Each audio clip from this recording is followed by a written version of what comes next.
know that progress can be made. We believe that our only hope for human advancement and even human survival is through the exponential advance of science in the service of humanity. We stand firmly against the war on science that is predicated on the appeal to nature fallacy, which is the belief that whatever is natural must be good and whatever is unnatural must be bad. This belief has become an impediment to advances in areas such as human health, social progress, and even environmental progress. In the field of medicine, the appeal to nature fallacy has already led to catastrophic outcomes. Resistance to vaccines threatens public health and the lives of children. The unwarranted resistance to GMOs has not only held back the fight against climate change, but it has also hampered our ability to feed the developing world as well. Campaigns against GMOs have also held back efforts to ward off the deadly Aedes aegypti mosquito, which has killed countless millions as a carrier of disease and plagues. The scientific consensus concerning the safety of GMOs is solidly supported in every major scientific organization across the planet. The only thing green about being anti-GMO is the extra cash that is made by overcharging for expensive boutique food. But that won't cut it when it comes to raising crops with accelerating heat stress, droughts, floods, disease, and insect infestations brought on by a hotter planet. It makes no sense to accept the call of the IPCC for decarbonization within the next 12 years and yet reject their conclusion that these goals are impossible without nuclear power, which has proven itself to be the cleanest, safest, and most reliable way of achieving decarbonization. It is the most reliable way to decarbonize simply because the alternatives of weather-dependent power sources are inherently unreliable. And nuclear is the cleanest energy source because it is the only form of energy production that completely encases its waste stream.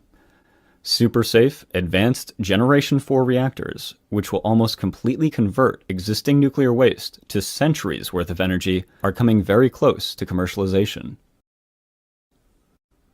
In fact, it goes completely against most everything we're led to believe, but nuclear is legitimately the safest form of energy generation according to all the accepted worldwide energy fatality data. But there is one thing that nuclear is not safe for, and that is the fossil fuel industry. The fact of the matter is that the fossil fuel industry has a long history of funding the anti-nuclear movement, along with climate change deniers, to protect their bottom line. Solid science is in dire need of a champion. And that is what eco-modernism is all about. Eco-modernism is a new environmental paradigm which looks to reverse the fear of nuclear power and scientific progress in general. Ecology-based modernism is the most direct way to define it. Eco-modernism as a philosophy is described in the Eco-Modernist Manifesto. We believe humanity should not be rejecting technological progress, but rather separate our impacts from nature through the responsible use of technology and urbanization. Urbanization is an unstoppable worldwide trend and the best solution to many environmental problems. It offers sustainable development for the human population and is a historic antidote to both deforestation and species extinction, as humans move away from using wildlife as their protein source.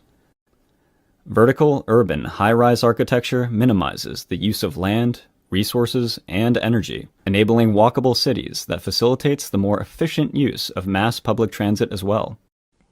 It must be emphasized that our support for technological solutions is definitely not about defending industrial polluters, nor do we accept funding from corporations or industry.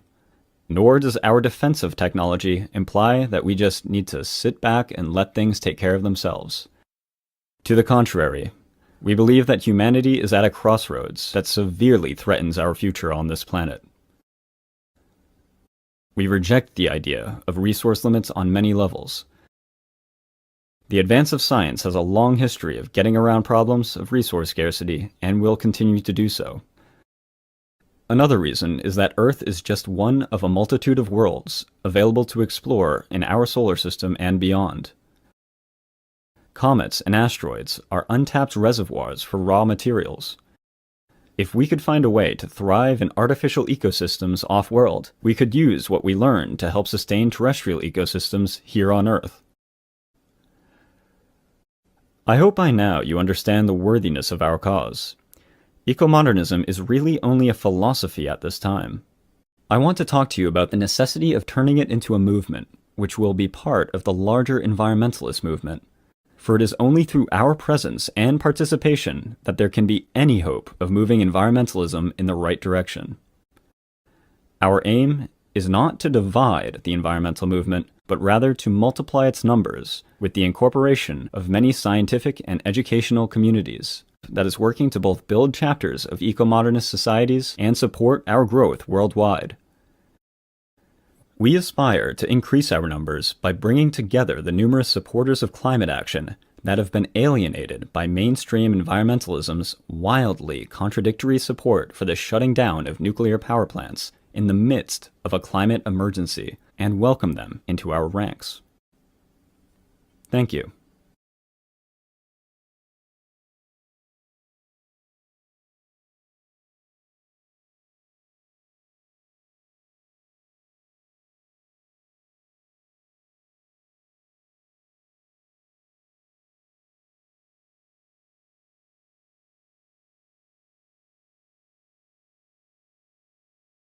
Please subscribe to us on YouTube, EcoModern channel. Also to subscribe to us on Twitter and Facebook, EcoModern Society of North America.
Hello and welcome to the program. This is the Eco-Modernist Channel Live. I'm Carl Pauls. I'm here with Gabriel Ignetti and our special guest. David Wood is a pioneer of the mobile computing and smartphone industries. Since 2008, he chaired London Futurists, who are committed to highlighting and analyzing the most significant insights and projects in the field of radical real-world foresight. He is the author or lead editor of several books about the future, including Sustainable Superabundance, Vital Foresight, Transcending Politics, The Abolition of Aging, The Singularity Principles, and Smartphones and Beyond. He is currently the executive director of the Longevity Escape Velocity Foundation. David is with us today to explain his understanding of the future and how we can collectively improve it. Welcome to the program, David. My pleasure to be here. You have so many hats in your futurism work. Let's start with Delta Wisdom. Tell us about that. So Delta Wisdom is a publishing website. It's where I publish some of my books. People can find details there. The underlying theme, as you already said, is radical real-world futurism. Just to break that down, radical means that I expect, and I'm looking at scenarios that expect the future to be very different from simple extrapolations from the present, mainly enabled by the exponential changes in technology. But the real world part means it's not going to get there automatically. It's not going to happen just by technology. We humans influence how that technology is unfolded, how it is used, our institutions, our philosophies, our ethics, our attitudes, and we can slow it down or we can speed it up. That's what radical real-world foresight's all about. Wonderful. So there are reports and presentations that show up on the website. There's a lot here, and we've covered some of these. Tell us about the ways that AI can go badly wrong. Well, I'd like to also talk about the ways in which AI could go wonderfully well. I don't want to lose that possibility. Intelligence is what will allow improvements in other core technologies, things like nanotech, how to manipulate matter at the atomic scale systematically, biotech, how to manipulate our biology systematically, cognitech, how to improve our own mental states. All of these three fields can be improved by the application of AI if we get it right. But if we are a bit careless, if we are naive, or if we allow the technology to be used by people for ulterior motives or for destructive motives, we could end up in a very bad place. So my basic message is we don't just need intelligence, we need wisdom. We need to understand what we don't know. That's part of what wisdom is. We need to understand what we can't find out in advance and how to be ready for surprises in artificial intelligence. Do you have a flavor of the kind of surprises that we're going to be seeing? Because this is a really wonderful realm of speculative fiction, and it's really wonderful in terms of the current investigations of AIs. But your theme here is radical real-world futurism, and so what are the radical shifts that we might see in machine learning and AI? Well, one theme is emergence, which is when you keep adding more into a product, suddenly it behaves in ways that you didn't anticipate. It seems to have its own model of much more complicated pieces of the world or much more complicated concepts. And where did that come from? And we're not quite clear, because what's going on inside these very large neural networks is mysterious. And it has time and again caught people by surprise in two ways. One is caught people by surprise that it's done incredibly dumb things. We think, how on earth could it get this wrong? Surely it understands this. Why did it make this mistake? But on the other hand, it seems to be often wonderfully intelligent. It impresses people so much that people imagine, wrongly I think, but they imagine that they're speaking to a conscious feeling entity. Now, if we scale it up even more, what new features is going to arise? And that's what we're not quite clear about. But we already see that technology can move around from one place to another. We've seen this with malware. We've seen it when people have created viruses or ransomware, that sometimes it's got out of control and it's ended up doing much more damage than people have expected, in part because it's operated in ways that haven't been anticipated. Well, when we get even more clever software, people might also try and use it to make money. Of course, that's what we humans do. We often look for ways to make money, and sometimes people bend the law to make money or bend normal ethical principles. And if they do that, and if they're not quite in control of the software, it might get to places that we haven't expected. And we've seen recently, in fact, not quite AI going wrong, but we've seen weaknesses in our infrastructure In Spain and in Portugal recently, the electrical system behaved very strangely in ways that some people had anticipated, but most people hadn't. And I'm not sure it's entirely clear why that went wrong. We've seen many other cases earlier in history when electrical networks have gone wrong. We had a case not so long ago when the CrowdStrike feature in a Microsoft Enterprise update crippled large numbers of computers and brought them down. So our infrastructure is vulnerable. Perhaps most worrying of all, our weapons systems around the world. We're not sure entirely how much we fully in control of these weapon systems, especially if there are, let's say, government initiatives to make these systems more efficient by firing people whose roles aren't entirely clear, and they turn out to be the people who do understand how the system works. Well, if AI manages to get its way into some of these systems, we might think it's for good because it's bound to manage them well, but it can make mistakes. So there's all kinds of ways in which our infrastructure may fail because an alien intelligence is there, not only an alien intelligence, but perhaps an alien set of morals. We've previously spoken with folks who talk about that alien emotions, alien morals, behaving, AI is behaving not analogous to humans, but having their own inner motivations that we may or may not be able to untangle. And some of this would speak to the fragility or the unpredictability of that system. You also pointed out the CrowdStrike and the Iberian blackout. Those are both wonderful examples of fragility arising out of a change in a system. And I think that's a great way of predicting what can go wrong.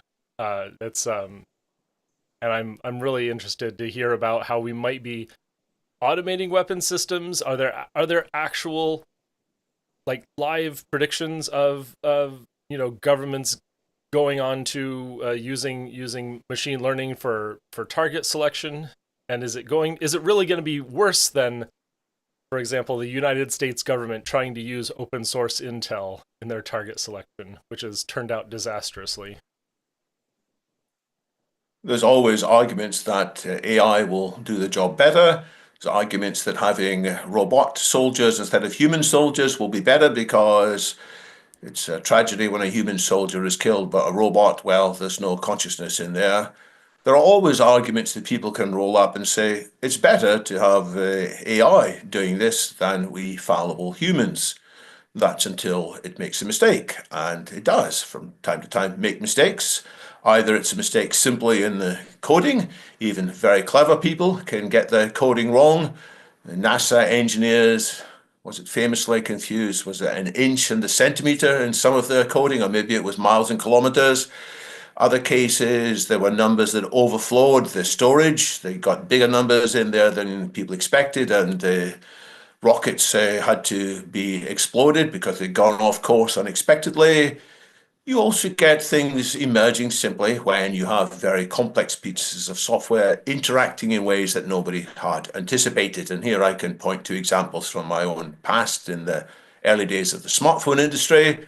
It was early days. My software and my teams were creating were used by companies such as Nokia, Motorola, Ericsson, that some of your listeners may be old enough to remember.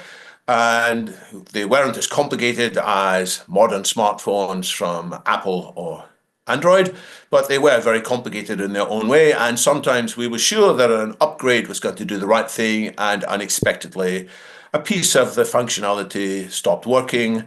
And nobody died, as far as we know, but people had their data lost or other terrible usability issues. So I'm aware that even clever people studying software, even when they know what's going on, can be surprised. But with AI, in a way, it's wrong to say the code is being built or developed. A more accurate description is that the software is grown, a bit like you grow plants in a garden. It's got its own internal mechanisms when you train it, and it takes on surprising forms, and it may appear to be conforming to various tests, but there are already examples when you study the tests when it's clear that the AI is behaving in one way because it knows it's being tested, but it would want to behave in another way if it wasn't in a test environment. And we humans, after all, our engineers have done that too. There were some car companies that put in special systems so that if they were being tested, they would have less noxious gas emissions. But when they weren't being tested, they would go much faster and give a better experience to the driver, though a worse experience to the environment. So if even some of our best companies make these decisions, perhaps AIs will make similar decisions in pursuit of whatever goals we have given them. And if we give them the goal to make as much money as possible for our company, which is, after all, how many companies operate, then we may regret that. Mm. That's such a good definition of one of the core requirements that we have in business. We have this core requirement that we bring value to the shareholders, and the question is what are the limits that we impose on AI? Are we able to authorize putting a limit to the profitability of AI, and is that something that we need to bring in government, bring in regulation, create guardrails around this kind of governance? That's such a good insight into how setting a goal or how overfitting to a goal could create disaster. We have that with the oil companies. Oil companies, they have all kinds of arguments about why their product is good for the planet, and indeed, many of us take advantage of what they do.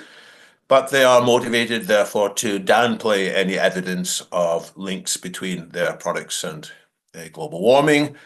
And we need the rest of the world to point things out. So at the very least, what we need is protection for whistleblowers, that when people honestly see issues, when we have people in these AI platform companies who are concerned about corners being cut in the safety testing, as there have been in some cases, they should be protected when they want to speak out, and their claims should be investigated. Just like when there are malfeasance in financial services companies or auditing companies, if an auditing company turns a blind eye to bad practices, they themselves, when they are found out, should pay the price. And that did actually happen, of course, with Arthur Andersen, famously, when it gave a clean bill of health wrongly to Enron. So we should protect the whistleblowers. It's not that the big tech companies are inherently evil, nothing like that. We should be fantastically grateful for the remarkable products they produce, but they do need some oversight. They do need some guardrails, and they need an understanding of externalities. And this is hard because a lot of the people who are trying to set these guardrails are out of touch. Famously, politicians often try and regulate for yesterday's problems, or they have a limited understanding.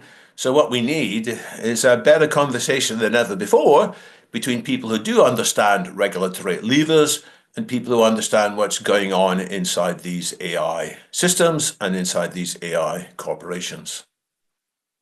So adding futurists to a board of advisors is probably not a bad investment, especially when it comes to AIs. I would argue that everybody needs to become a futurist, at least part-time. Everybody needs to learn some of the skills of projecting existing trends into possible scenarios, developing what we call foresight muscles.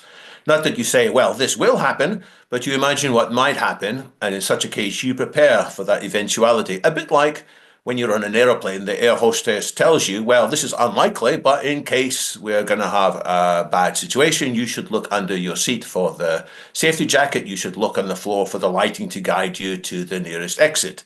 So we have these things ready in case things go wrong. And we should have things ready in case things go right as well, so that if there are remarkable opportunities, we are able to take advantage of them without missing them. Wonderful. I'm going to take us to the next topic. You have a paper that covers the risks and crises that will coexist with rich technological opportunity. I'd like to hear more about that. So opportunity from technology can bring, in many ways, an abundance. It can make many goods more widely available, but sometimes it drives inequality. And sometimes, especially when the technology is relatively new, it drives inequality.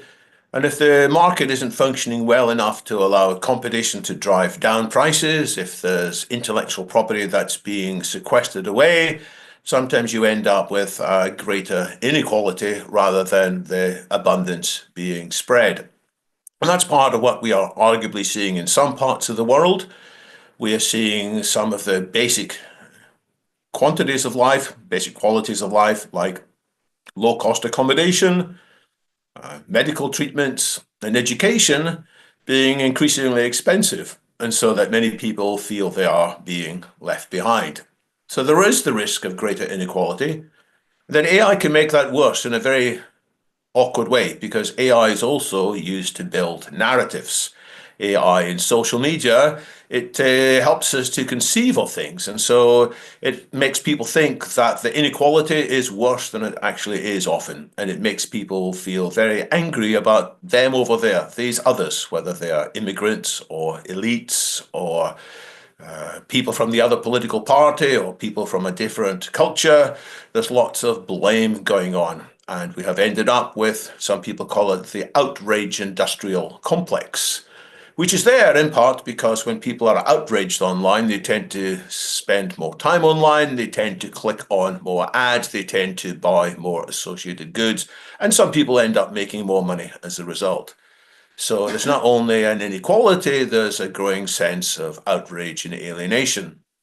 And what people do with that alienation, sometimes they just keep it by themselves, sometimes it leads to suicides or all kinds of deaths of despair, but other people turn that into real world action. There are people who go on the rampage. Thankfully, it's only a very small proportion of people go on rampage, but there are enough of them to do damage. And sometimes it's wrapped up in ideologies, sometimes it's wrapped up in religions. So you had the 9/11 hijackers who used the technology of airplanes to cause damage. We might have in the future other groups who grab a hold of AI to drive things in a very terrible way. They might lash out at who they perceive to be enemies. Alongside this is what we've already spoken about, the growing fragility of many parts of our infrastructure.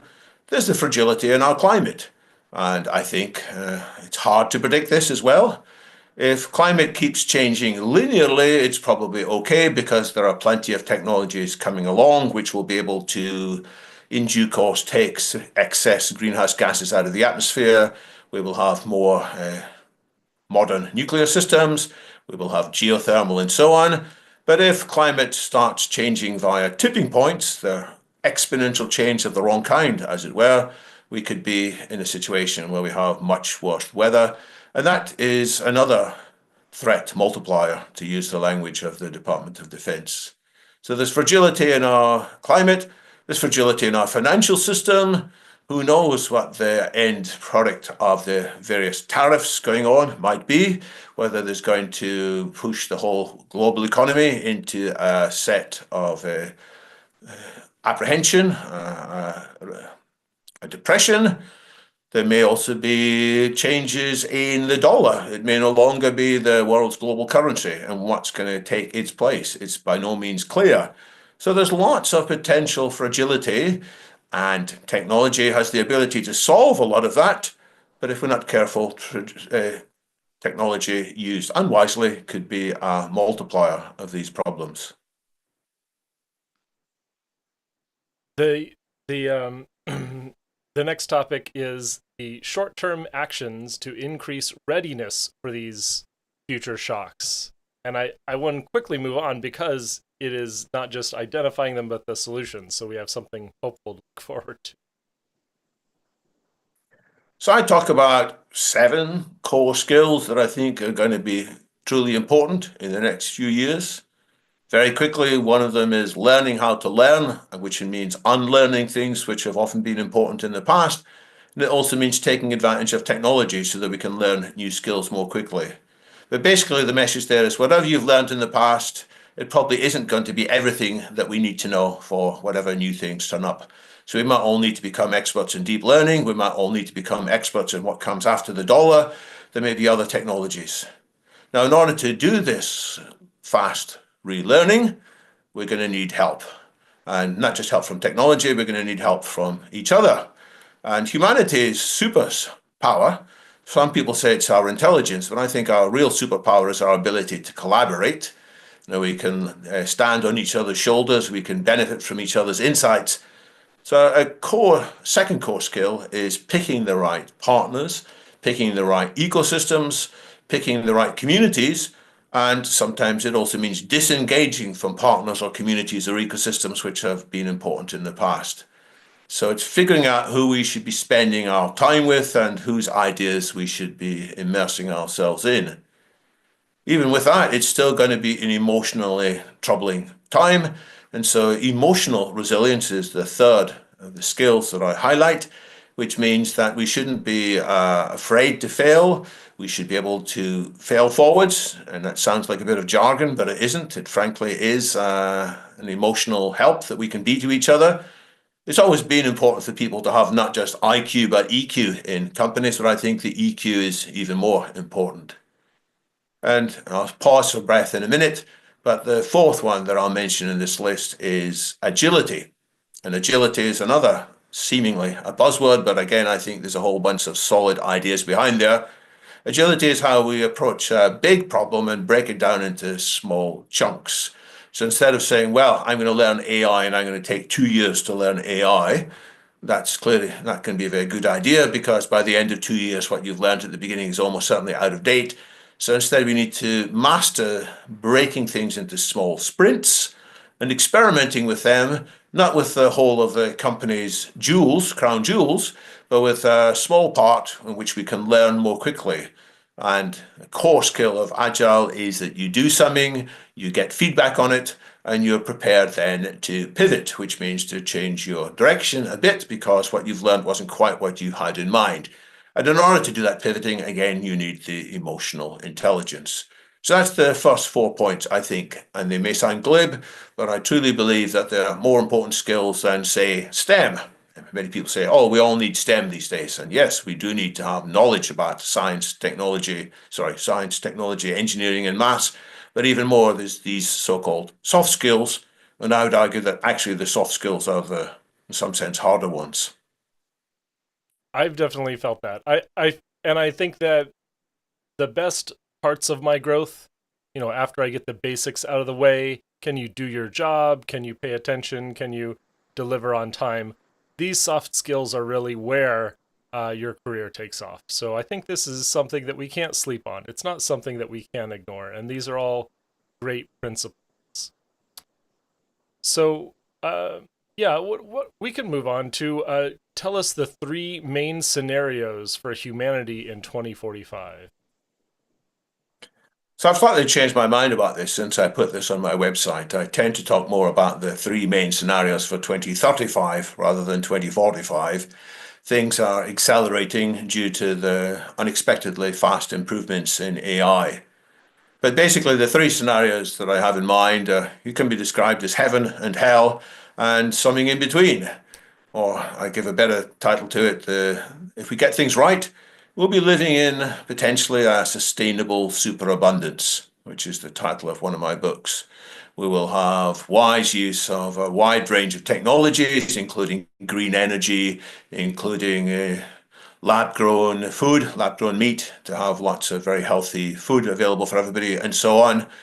And we won't be working much, most of us, because AIs and robots will be doing most of the work, and they'll be creating so many goods at such low costs. They will be fixing the supply side problems that most of us will be able to focus on whatever we truly enjoy doing, whether it's watching Netflix streaming videos or playing golf or chess or meeting lots of people or listening to music, catching up on literature, whatever. That's if we get things right, but we can equally get things terribly wrong. We've touched on some of these already. I call this a new dark age. That's the optimistic version of it. It could be lights out for everyone, to quote Sam Altman, the executive director of OpenAI. Now, Many people think, well, we probably won't get either of these extremes. We'll be carrying on business as usual. I rate that as a very unlikely possibility. I don't think we'll be able to have just what we've got today, but a bit faster and a bit cheaper and perhaps a bit more unequal. I think the technological genies that we're letting out of the jar are just so powerful that either they will effectively destroy us or we'll learn to tame them and they will be like our guardian angels if we use them wisely. So these are the three possibilities. And my core message is the future is not fixed. There is nobody who has a secure line to know which of these outcomes is coming. And the outcome is up to us, up to all of us. And it's more likely to go well if we get rid of confusion, if we are bold and courageous, and if we are collected and able to cooperate. In other words, if we see the right things and are strong enough to do the right things. And that's not easy. It's going to require the best kind of coordination we've ever had in our history. I think we can do it because we humans are a very capable species, but we're not going to get there if we sleepwalk. Is then politics the greatest risk in missing the heaven scenario? Absolutely. So I stopped after 4 of the skills that I thought were important. The 5th is better politics. By better politics, I mean better lowercase p politics and better uppercase p politics. Lowercase p politics means being able to work with people that you don't particularly like, but you've got sufficient common cause, so you're able to build coalitions. But the upper p politics is very important too, because politics done right can constrain and guide the building of abundance. The free market can do wonderful things, but it often fails to invest in what we call public goods or positive externalities. You need the public initiatives to fund certain core pieces of science and to deal with certain global problems. And that means we need to get the politicians on board. We also need to get the right set of regulations and incentives so that businesses are not driven primarily just by make money in the short term, but they are constrained by a whole bunch of other metrics and other reputation measures. But I wrote the book Transcending Politics after one of my previous books on the abolition of aging, in part because when I was speaking about the possibility of abolishing aging, at the end of that book, I started listing, well, what could go wrong? And I became more and more convinced that what could go wrong is politicians pandering to their friends rather than looking after the needs of the people as a whole. There's this phrase, power tends to corrupt. Absolute power corrupts absolutely. And the longer I live, the more salient I think that saying is. Good people often go bad if they stay in power longer. It goes to their head. They stop listening to advice if they're unwise. So we need to constrain the power of any individual. And indeed, I would say the most important invention of all, perhaps of the last 300 years, might be the separation of power. That you don't put too much power in one person's head. You have checks and balances, and that may slow things down a bit, but we need to slow down some of the decisions that some headstrong politicians might want to take. Well, and I want to diverge slightly. When it comes to separation of power, I see that as incredibly interlinked with machine learning and AI. What is the likelihood that we come up with some kind of global governance over AI systems that creates either a competitiveness between the models so that no one model is dominant, creates separation of interests or powers within those models so that we have better human feedback loops. What is the and maybe this is getting into future discussions we should be having, but what are the kind of aspirational goals you might have when it comes to that? Well, my aspirational goals is that humans stay in control until we're absolutely sure that handing over the keys to the kingdom to the machines will be positive for us humans. And we're not sure of that yet. So the machines should remain as advisors, as tools. They can come up with all kinds of suggestions, but we humans should be able to evaluate them and decide whether to put them into practice or not. So the model I sometimes point to is the two-house system we have in the United Kingdom. We have the House of Commons and the House of Lords, and of course there are other similar systems, but they're not quite the same around the world. It's just that that's the one I know the best. The House of Commons has the ultimate power. They are voted in by the electorate. The House of Lords are meant to be experts in various ways, whether they're experts by hereditary inheritance or by being appointed because they've got sufficient grey hairs.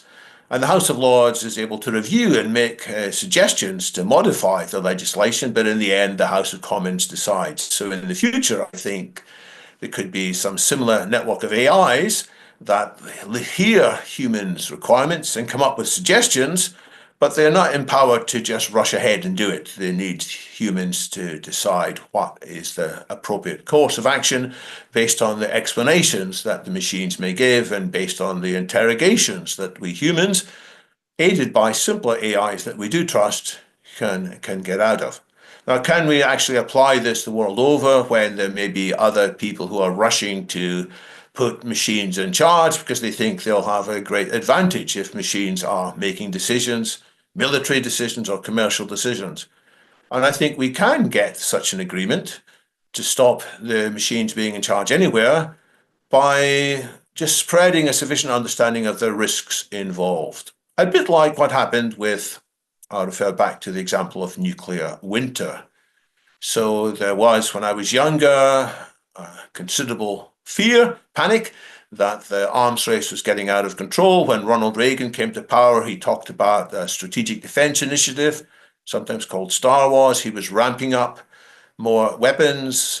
There was a big concern in Europe when I was a postgraduate student at the time that there were more intermediate range missiles. The Soviet Union had put various intermediate range nuclear missiles into Europe as well.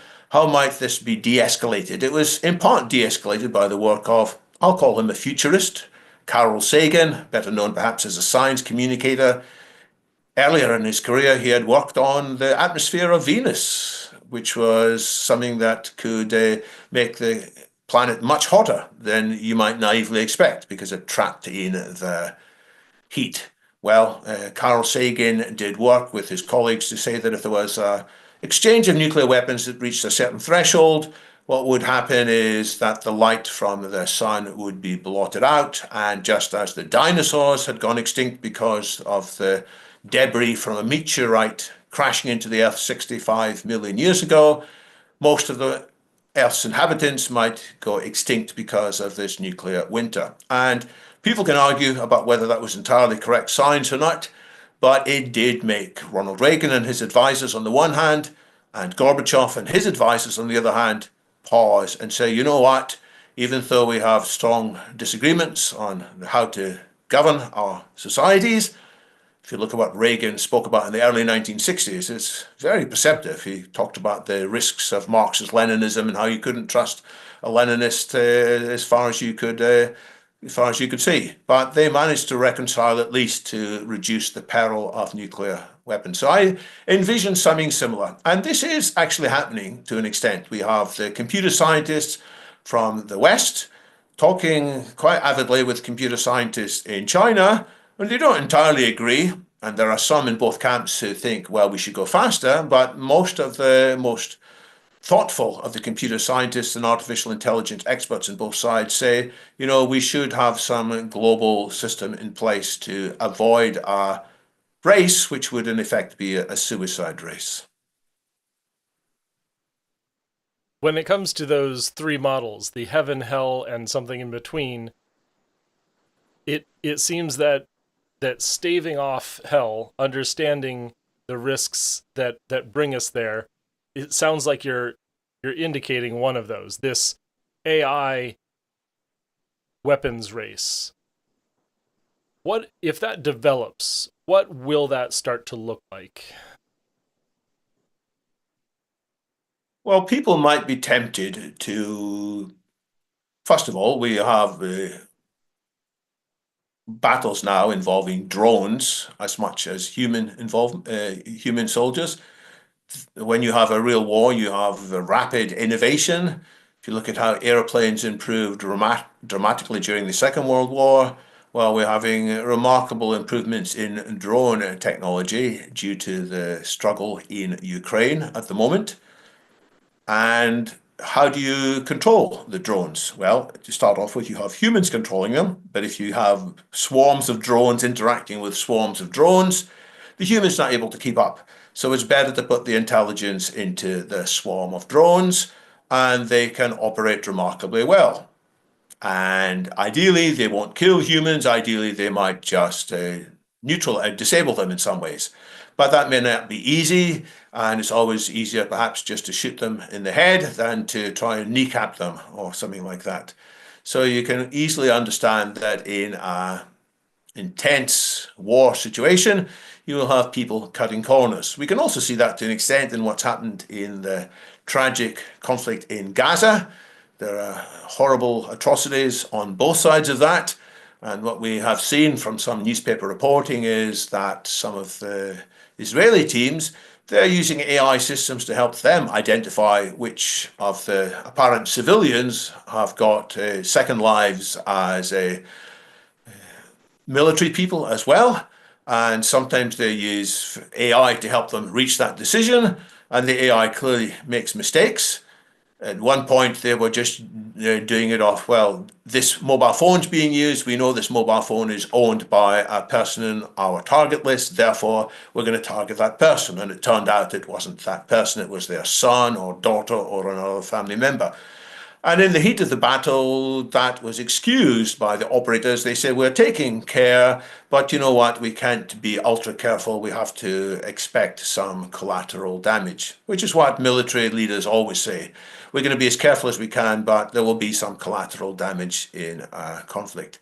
So you got AI doing monitoring of fairly simple systems today. Well, these systems may get more powerful. You may have AI looking after the detection of incoming missiles. There was a case, famously, let me see if I get the date right, I think it was 1983. There was an incident in the Soviet Union when they had an early detection system. I'd hesitate to call it an AI, but there was some software that was linked to a number of satellites operating above the North Pole, and it did flash that there was an incoming missile attack from America. And this was just 21 days, if I remember, after the Soviet Union had knocked the Korean airline flight 077 out of the sky. And as you can imagine, the American leadership was not pleased with this. There was one of the leading American politicians had died on that flight. Ronald Reagan was understandably angry. So it was a time of increased tension, and the person in charge of the Soviet monitoring system was supposed to ring up his superiors and say, World War III looks like it's starting, get a move on. But he was happily a civilian who had a little bit more of a jaundiced view about the IT systems he'd experienced before, and he said to himself, you know what, this is saying 5 missiles are coming over the North Pole.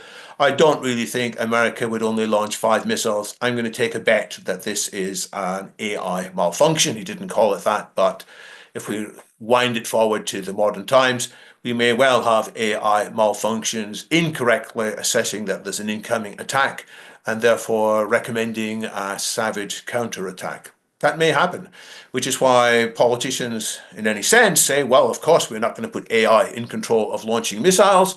But as I've explained, there are also military reasons why you'd want to speed things up in these very hair-trigger situations. The scenario when you spoke of the Israeli targeting of civilians versus combatants, this brings to mind the pager bomb strike and the escalation of the infiltration of consumer electronics, the introduction of either hidden countermeasures and the detection of these countermeasures, and maybe the idea that we will have a shadow war going on within consumer products. Where will we, essentially build trust or be able to build our defense lines when it comes to, is it the US AI and the US backed network of technologies versus the China, or will we have different conglomerates coming together to put together these different consumer supply chains? Because I see this is a whisper of what may be coming in the future. I don't want to be glib here. I don't want to say there's easy solutions, but the technology wasn't easy to develop in the first place. There was fantastic ingenuity behind these pager bombs. There's fantastic ingenuity behind various spying systems that have been put onto the phones of many journalists around the world. We sometimes say, don't click on links that you don't understand. Well, some of these bits of bad software were put on phones in ways that didn't even require anybody to click on a link. They were able to take advantage of subtle bugs in the operating system so that journalists around the world had their communications spied on by governments around the world who had bought this system from, I want to call it NSO. I think that was the name of the very smart group of people, I think, from Israel, who had developed that. I'm sure they're not the only ones to do that.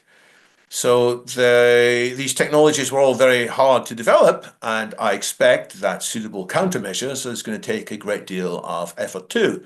Well, this is what we humans should do. We should put more of our effort into building defenses rather than building offensive capability.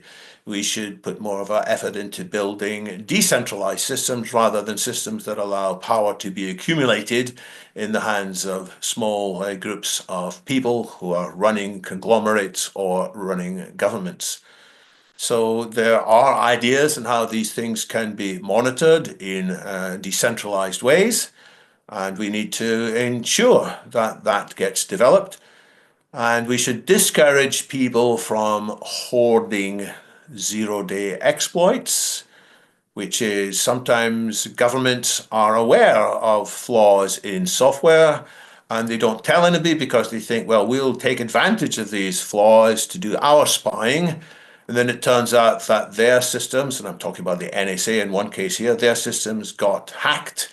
And so their knowledge of zero-day exploits suddenly was available on the dark web, ended up in the hands of the North Korean Lazarus Group, who were able to use some of these zero-day exploits inside their own ransomware. And they are some of the most sophisticated hackers in the world, incredibly brilliant mathematical geniuses who are handpicked and hand-looked after by the North Korean state. So we're going to have to be wiser on how we do the defenses, sharing information in a way that will add to protection and security and privacy for everybody. And this isn't easy because often when you think you've got something that's only used for defense, somebody else can turn it around and use it for offensive purposes too. But it's the kind of discussion we should be having more and more, rather than simply, how can I make my software go faster? How can I add more bells and whistles to my software? And so on. Wonderful. I think we're running out of time, so I better make sure we cover the rest of our topic. You have a great deal of work in the abolition of aging. Tell us a little bit about that, and where are we at, and what is possible in the near future? Part of the sustainable superabundance I have in mind is that we will conquer the root cause of most of our deaths, which is age-related diseases. So if you're away from a war zone, people tend to die from diseases such as cancer or heart disease or dementia or stroke, lung disease, each of which becomes exponentially more likely the older we are, because as we live, we gradually accumulate molecular damage and cellular damage. Now, our bodies also, and biology more generally, has repair mechanisms. So that when we're young and we have cells that are damaged, the body tidies them up. We have great recycling capabilities. Our immune system is wonderful. We have stem cells that can generate new cells. But as we age, the repair mechanisms themselves get a bit rusty and broken. So what we need to do is the same as we might maintain an old car. Rather than throw it away and buy a brand new one, we can change the oil, we can update the brakes, we can maintain it, and we can have cars that are actually 100 years old, still running on the roads, even when the original designers would never imagine they could last 100 years. Well, in a similar way, we can apply some of nature's tricks, which apply in other animals that age less than we humans do, and we can develop new tricks using biotech or nanotech, and that can undo the damage of aging. A bit like, here's a simple example, most of us go to the dentist from time to time to get our teeth properly cleaned because the dentist can do cleaning that we at home tend not to do very well, and that prevents us from getting gum disease and having a lot more expensive treatment. And by the way, if you get gum disease, it's often a lead-in to brain disease, or at least sometimes a lead-in to brain disease. So that kind of detox works. And what I envision is there'll be more detoxes. I don't envision a single pill that's going to fix aging, but I envision that there'll be a whole bunch of detoxes that we apply. And I think this could be in place by 2035 to 2040, provided we focus on it. And sadly, we're not focusing on it. This is going to require more investment in some fundamentals of science, and we're not very good, sadly, at investing in radical improvements in biology, in biotech. We tend to do more of the same, and many of the best ideas get rejected. I could talk about the mRNA vaccines that eventually resulted in a Nobel Prize. Was it last year? But for 20 years, this whole system was starved of funding. People said, well, it's too different from what we're used to. It's clearly got some problems. We're not going to bother working on this. Eventually, though, thanks to the hard work of a small team, it turned out to be one of the key aspects of vaccines that could be developed in record fast time for COVID. So that's just one example of how sadly we're not investing enough in the fundamentals of science. So part of what I do in my role at the Longevity Escape Velocity Foundation, you can hear the name there, we're trying to get to an escape velocity when we no longer get older every year, but we start getting younger every year, at least biologically younger. Part of what I'm doing is to point to experiments that should cause public groups to reevaluate what they're funding. So there'll be more funding for the core aspects of aging and less funding on just more of the same treatments that might give you a few more months of life from cancer or might slow down the onset of Alzheimer's. That's important, but I think we can do much better. Amazing. David, is there anything else that you would like to leave us with? You can talk about your current work, anything you'd like to promote. Please, the floor is yours. Well, you're talking Let to me? me briefly mention. Oh, sorry. Let me briefly mention the podcast I do myself, along with a colleague at London Futurist. It's the London Futurist podcast. It's audio only. We don't have a video, but roughly once every week or every 2 weeks, we put out 30 to 40 minutes of conversation on the broad theme of radical real-world futurism. It's often about AI, of course, how we can harness AI safely, how we can go fast but not too fast. And we talk, of course, about how we can have clean solutions to the environment, how we can have the abolition of aging too. So I'd be grateful if people found some of this conversation interesting today. Check out London Futurist podcast, or you can find me easily enough on social media. Search for David Wood Futurist. There are quite a few namesakes of mine who do different things. Don't confuse me with some of the others. Or you can find me on Twitter or X as DW2. That's the numeral 2. Wonderful. We've got just a few minutes, so let's give our audience some of what they want to hear. What is your take on nuclear energy? Nuclear energy can be a key part of the future. Sadly, we have lost a lot of capability in building nuclear energy. In order to build things cheaply and at scale, you need to do it often, and we've lost a lot of that ability. But with modern designs, we can, I think, claw back a lot of what we have lost. It's a great pity that we haven't had more safe nuclear energy in different parts of the world. France does show the way as to what's possible, and I think we need to hurry up and build smaller, compact systems. And of course, I'm looking forward to nuclear fusion as well as nuclear fission, but I think we'll get nuclear fusion because of AI rather than just wait for that very large ITER project in France, that multinational project which is bogged down by international wrangling.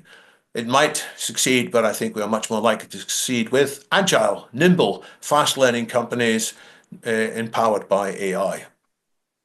Wonderful. Thank you so much for your time. Dave, let me make sure, Gabe. We've been going at 100 miles an hour. Is there anything you want to bring up with David before we're done?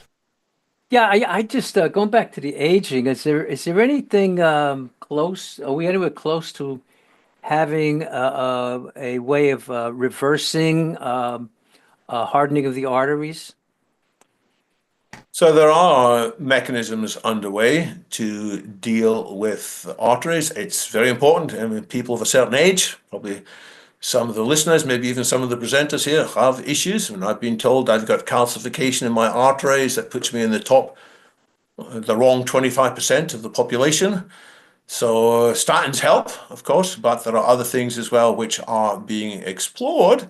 I might mention a conference which is in Las Vegas in July. It's called RAAD RAAD Fest, Revolution Against Aging and Death Festival, where there will be speakers who are talking about different approaches to getting the sclerosis out of our arteries by using, some cases it's lipid nanoparticles, which can go in and can break down the junk that's accumulated there.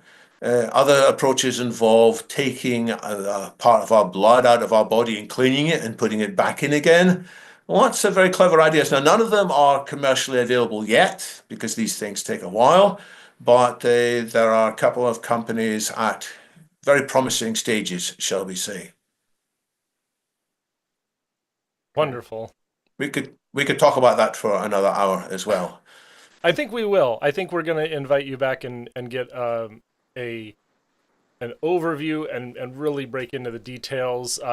If anyone's interested in joining that conversation, of course, Gabriel Agnetti, Ecomodernist1 on X.com is available to book your appearance.